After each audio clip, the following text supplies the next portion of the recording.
edible financing, tied up in knots, and AI obsolete? Yeah, this and more coming up straight ahead. It's the Use Your Head podcast.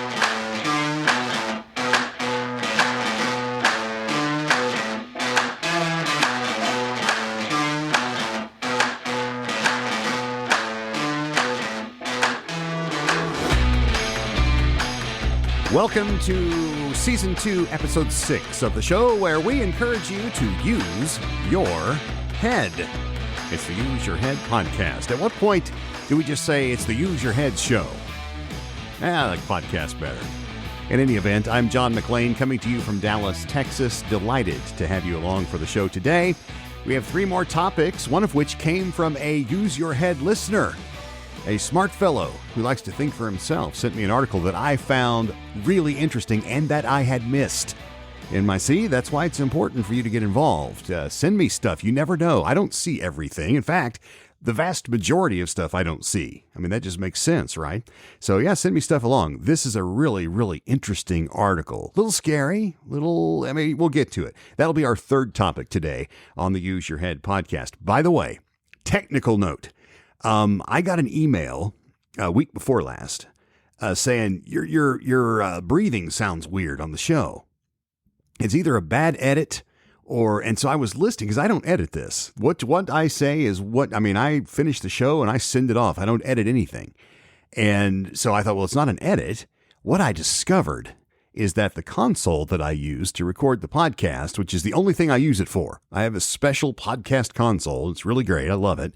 But it had a built-in mic processing thing that was switched on. And so when I would take a breath, it would not be loud enough, and so it would gate. It would cut the microphone off, and so it sounded like there would be like a little cutoff there. And I went back and listened, and it was there, and I thought, I'm not doing that. Sure enough, I finally found the setting. So now you are hearing me as I am on the microphone. So hopefully it will be less distracting. Good catch, by the way. Thank you very much for catching that. Who caught that? Chris. Thank you, Chris, for the email, for sending that in. It is fixed, and I have locked in the setting. And in addition to that, our email address is always available to you if you'd like to send in a topic that you found or a story or a link, or if you'd like to take issue or say something nice, whatever's on your mind, john@useyourheadpodcast.com. Don't let the media or anyone else think for you. Think for yourself. God gave you a brain and an ability to think for yourself, and it's okay to do that. Don't be intimidated by people telling you that you're not smart enough or educated enough. You can think for yourself and then dig in and research. You might find that you're wrong, but at least you did it for yourself. Let's practice now with topic number 1.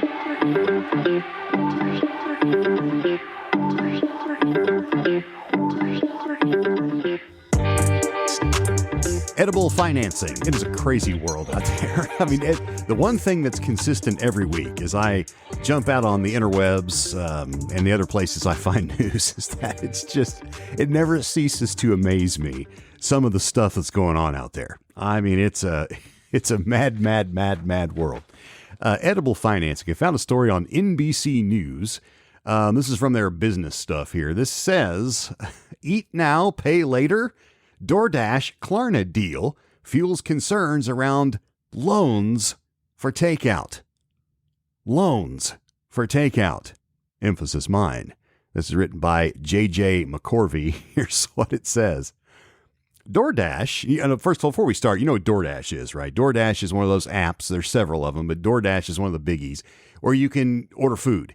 And what they'll also do is if you want, on their way to your house, they'll stop at 7-Eleven and, get you a 6-pack or, Gatorade or what have you. So it's a courier service is what it is. And we'll get to that in a second. All right, here's the article from J.J. McCorvey. DoorDash and Klarna are joining forces to let users pay for meal deliveries with installment loans, calling it, quote, essential to meeting our customers' needs, end quote. Not everyone sees it that way.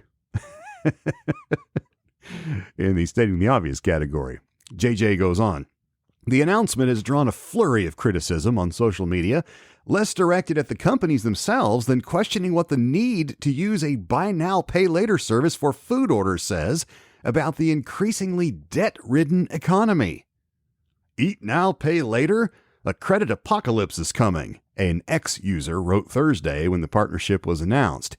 Another ex-poster used a photo of a forlorn-looking Dave Ramsey, the personal finance pundit, with the caption, "What do you mean you have $11,000 in DoorDash debt?" I like this, JJ. This is funny. Others whipped up Sopranos memes, quipping about DoorDash debt collection outside your door because you missed a Chipotle payment. The economic commentator Kyla Scanlon said in a social media video that the deal is another example of the gambling economy. We have meme coins, sports betting. We love a good vice in the United States, and we can do it completely frictionless, she said. We don't even have to put on pants. Just app it to you and worry about everything else later. She added that there are real winners and losers in business models that monetize not just convenience, but impulsivity. Klarna, which is preparing for an initial public offering, there's an asterisk for you to remember, is among the BNPL providers that have surged into virtually all corners of the consumer economy since the pandemic. There's another asterisk. Such as Afterpay, Affirm, and Sezzle. So Klarna is a financing company, all right? They're one of these quickie finance companies, right?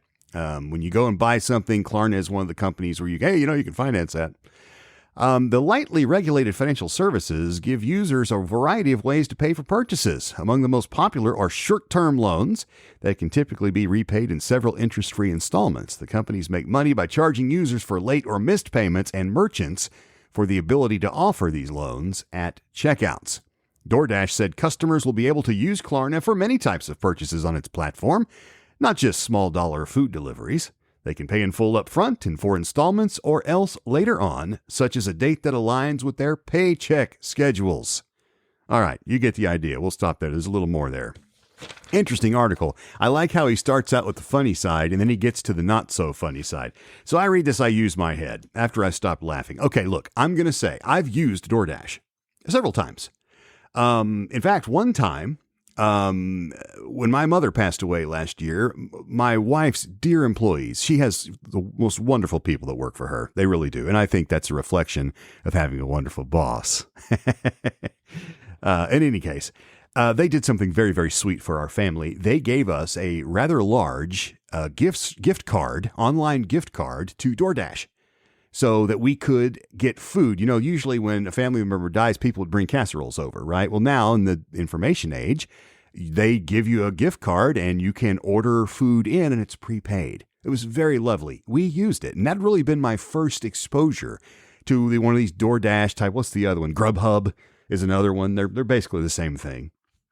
But I used it and didn't have to pay for it because the gift card covered everything. But after a while, I kind of thought, boy, it sure is nice. I love the line in the article about not putting on pants. That's true. You don't even answer the door. When they put the package on your stoop, your phone tells you, hey, your food's on the stoop. You get a notification. And so you wait for the car to drive off and then you don't even have to have pants. You just open the door and pick it up and off you go. And these restaurants have gotten very savvy at packaging this stuff. They got your forks and your salt and pepper and everything you need in there for a picnic on the porch. So, look, I'm going to tell you, after the gift card ran out, and it lasted for a while, it was a very generous gift, very moving. I thought, you know what, this is kind of cool. And so I decided I was going to do it and pay for it. I was going to, I'm like, hey, listen, I'm hip. I'm going to do the DoorDash and pay for it. The first thing I wrote in my use your head notes when I read this article is it's expensive. It is expensive to do this. Okay. Gone are the days where you pay $1, and certainly gone is free delivery. Now, sometimes you can get a coupon, but there's a delivery charge and then there's a tip. And we talked about that last week, the tipping culture. The tip is not 50 cents. It's usually $7, $9, $11. All right. You get to choose, but the bottom level is pretty high. And once again, do you really want to risk a low ball tip with somebody that's got your food in their car with them? I think I'm going to err for the nicer tip. When I was young, a very wise person who was close to me once told me, the trick is to find something people have become too lazy to do and do it for them. Trust me, they'll pay. I mowed lawns with that guy for a while, and I found it to be true. People that didn't want to, we went to the affluent neighborhoods where people felt like they'd move past mowing their own lawn, and they paid us a lot of money to mow their lawn. Now imagine, all these many years later, we now have a whole new courier economy. We actually have people that are too lazy to go to the drive-thru now. Now if you're on your way home, you might pull in, but if you're at home, especially if the game's about to come on, you can literally get anything delivered right to your door, and usually pretty quick, 15, 20, 30 minutes tops typically, because there's so many of these door dashers. Dashers is what they call themselves, dashers. There's so many dashers out there earning money doing this. So this courier economy. Now we had Amazon. Amazon has done this. They built their model around this quick delivery, next day, and usually sometimes same day with Prime. So sure, that happened. But much of this, all right, and this is where I'm driving at, much of this courier economy was fueled by the stupid pandemic lockdowns, which we've since learned were a crock. Okay, but it happened. All right, people bought into it. We locked down. We couldn't go anywhere because we were all going to die. And so we got used to the idea of staying home and getting things brought to us contactless. Even today, the DoorDash people, they won't ring that. They just set it on the porch and they hit something on their phone, and then it dings your phone that your food's here. And you better hurry before the coyotes come. I wonder if anybody's ever had a coyote steal their food before they got it. Probably had neighborhood kids steal it before they got it. In any case, look, no one wants to go get their own chicken anymore. That's the point.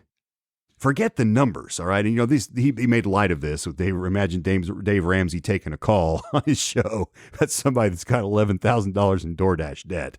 It's only funny because it's true. It's going to happen eventually. But the numbers don't make any sense, obviously. Look, I don't care if you're Elon Musk rich. If you're really too lazy to go get your own food, you'd rather pay a $15 or $20 premium to have somebody bring you a box of chicken or, a sack of burritos for the family or whatever you're doing. Setting that aside, the thing that I thought of is this trend of not getting out in society, of holing up inside our castles, inside the comfort of the moat, where getting dressed, putting on socially presentable clothing, which is a pretty low bar nowadays, friends. It's not like you got to put on a tie to go out in public like you used to.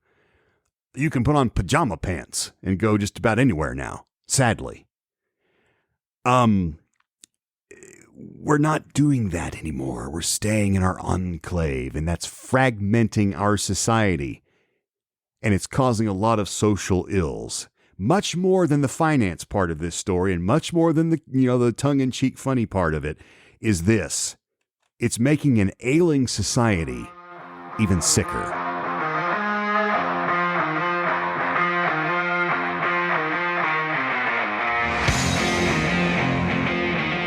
It's the Use Your Head podcast. Thanks for being here.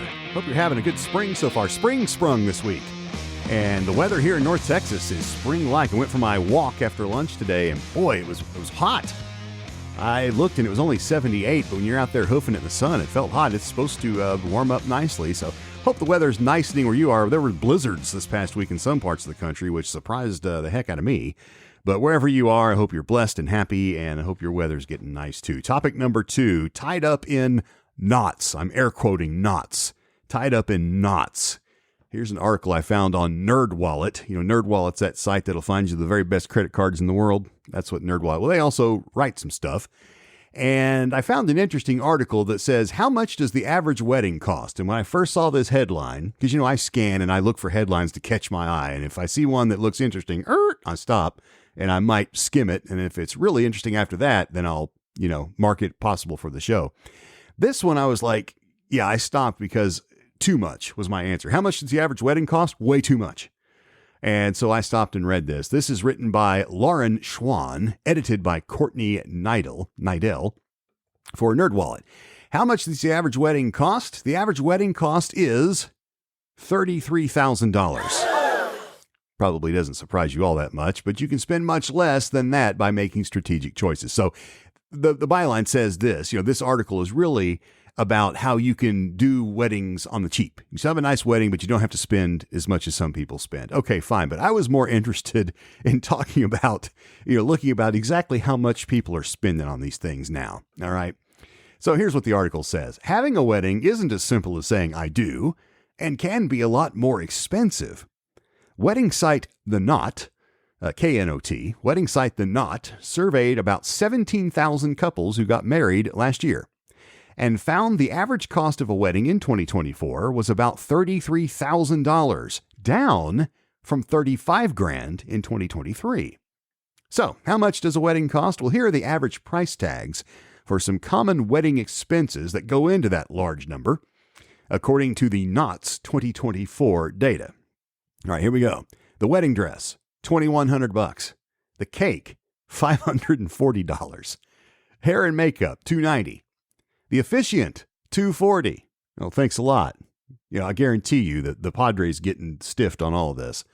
The DJ, $1,700. In what world did that happen? I used to DJ weddings. I'm telling you, I never made a fraction of that. Anyway, that was a long time ago too.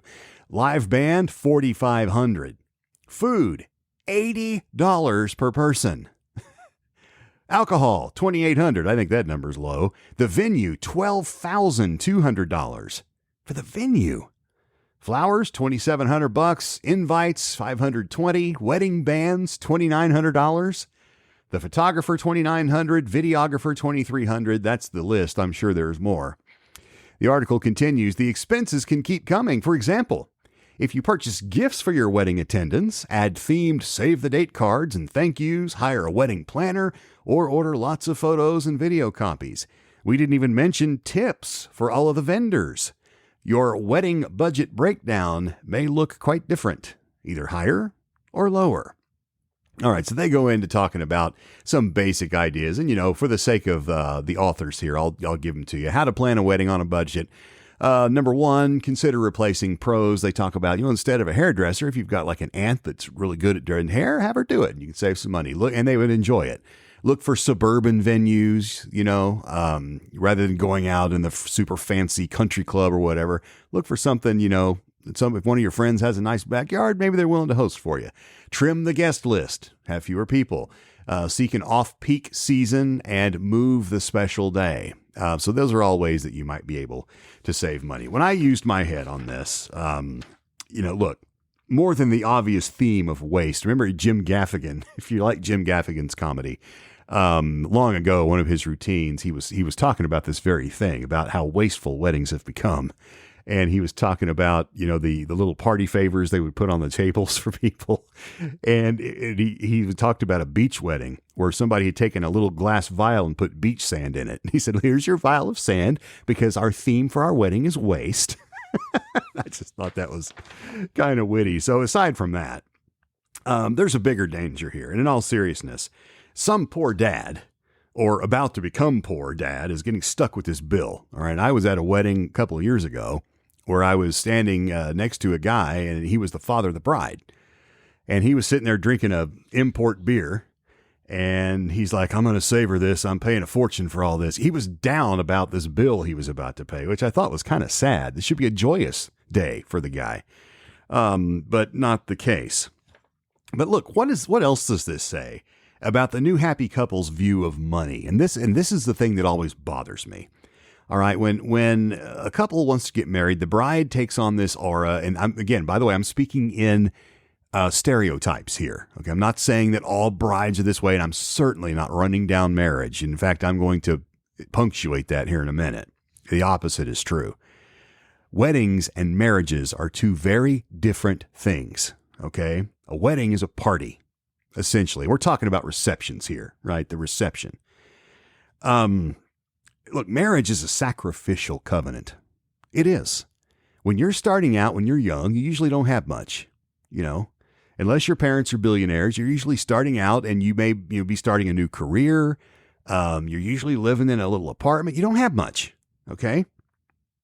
And it's, and a lot of the early years of a marriage, and this was certainly true for Jan and I, is about sacrifice, telling yourself no.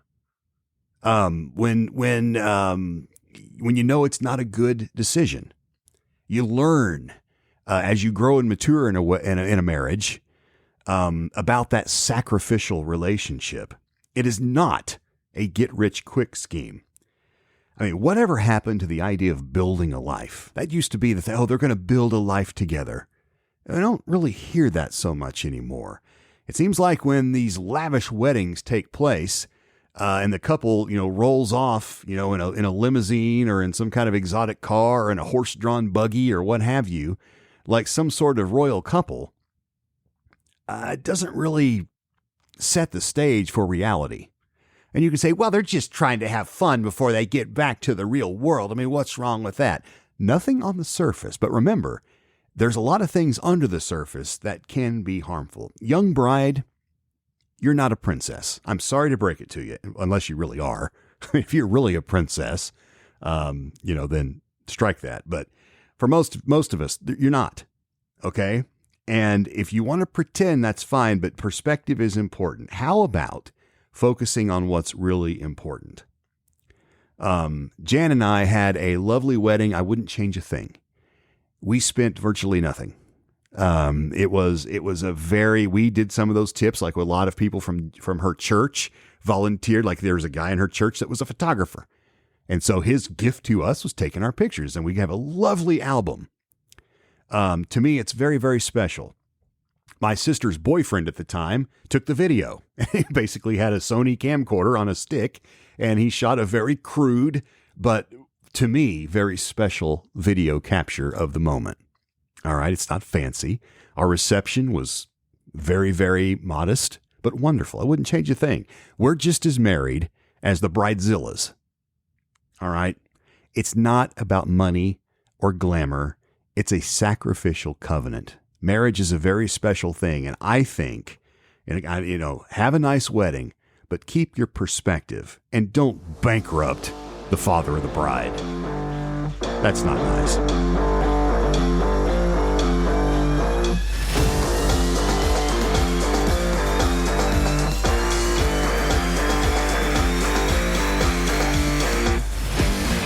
We're going to get letters on that one. Yeah, I know, but that's okay. Look, I'm just using my head. Yours may be different, and I hope that it is.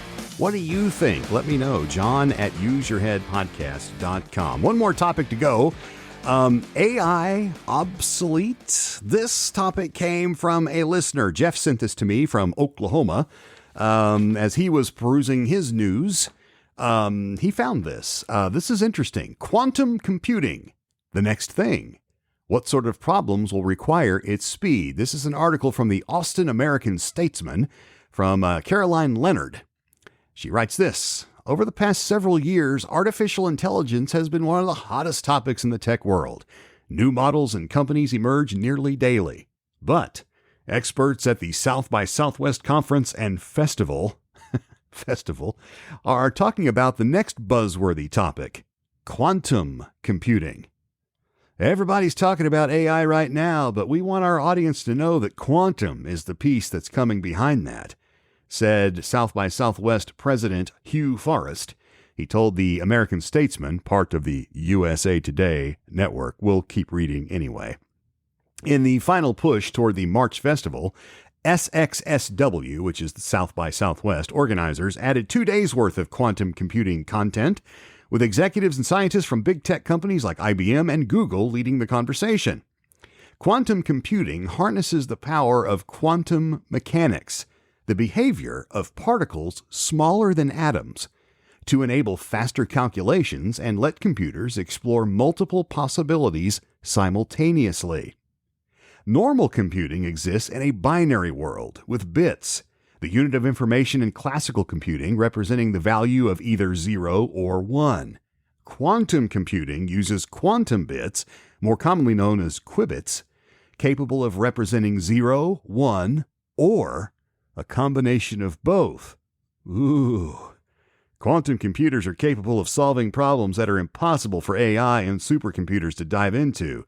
Chief Operating Officer for Google's quantum AI team, Sharina Chow, said at the conference, "Why and how, and then what kind of problems? One answer to think about is this fundamental fact that nature itself is quantum."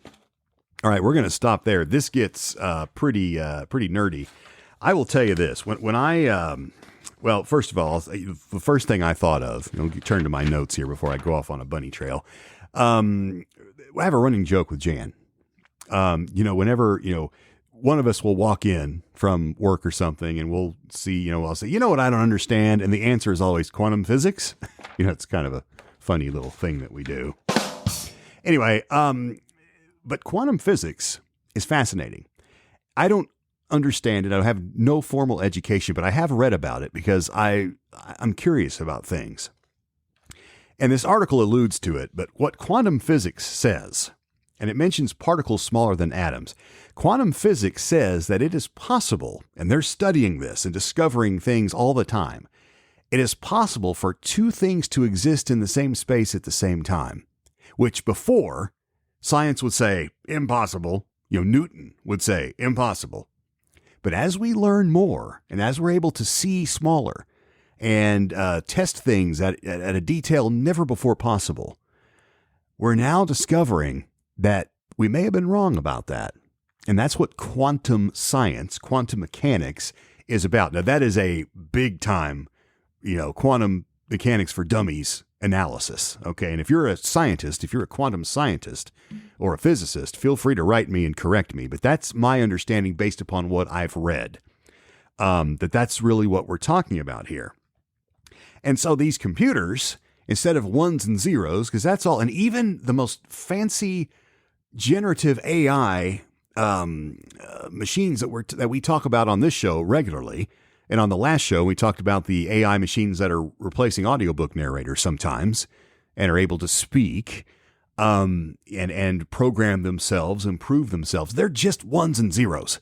That's the only two numbers a computer understands at its base, ones and zeros.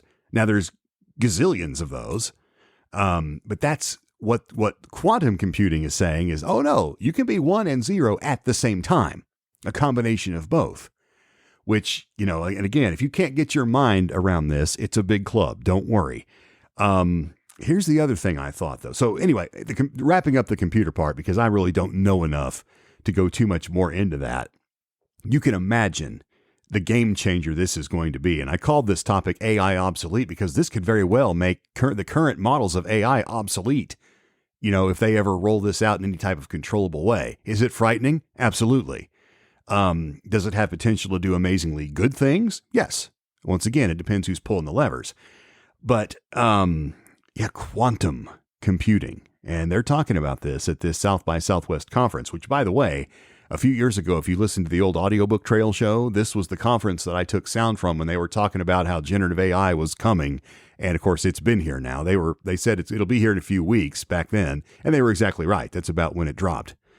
But here's the thing is, it's true. As man learns more and more about the universe around us, many of the things that science once dismissed as impossible, just out of hand, are getting a second look. Scientific atheism, for example, is losing adherents. Have you been reading the number of scientists who are now saying, you know what, as we look at quantum mechanics and as we make discoveries in the quantum fields, we're discovering that a lot of the things in the Bible that we used to say were fantasy or fiction or not possible or superstition are actually quite possible indeed, and we may have been wrong. And many scientists are now professing that it might make sense after all to believe in God, to believe in the creation account from the Bible. This is a major, major, major shift in human history. If it goes where it certainly looks like it is. And, like I say, I've read a lot of articles from many of these scientists, and, they try to write so people like me can understand them. The Forrest Gumps among us can understand them. But that's basically if you take, two things cannot occupy the same space at the same time. That's been a law of physics since we started having physics. Now we're discovering that no, in fact, when you drill down tiny enough, in particles smaller than atoms, in some cases much smaller than atoms, we find that no, it might be possible. In fact, it is for two things to occupy the same space at the same time. And now computers. They're trying to figure out how to apply that to computers. This is going to be interesting. We'll keep an eye on it. We are out of time. I promised 30 minutes, and I don't want to take more of it, so I'm going to stick by that. Oh, the Brewers. They start at the Bronx. Opening day for Milwaukee Brewers, New York Yankees at the Bronx. Go Brew Crew. That happens Thursday. Good luck to your team if you're a fan, and if you're not, you should be. It's baseball season. Thanks for listening. Love you. Have a great week. We'll see you next time. I'm John McClain. Bye-bye.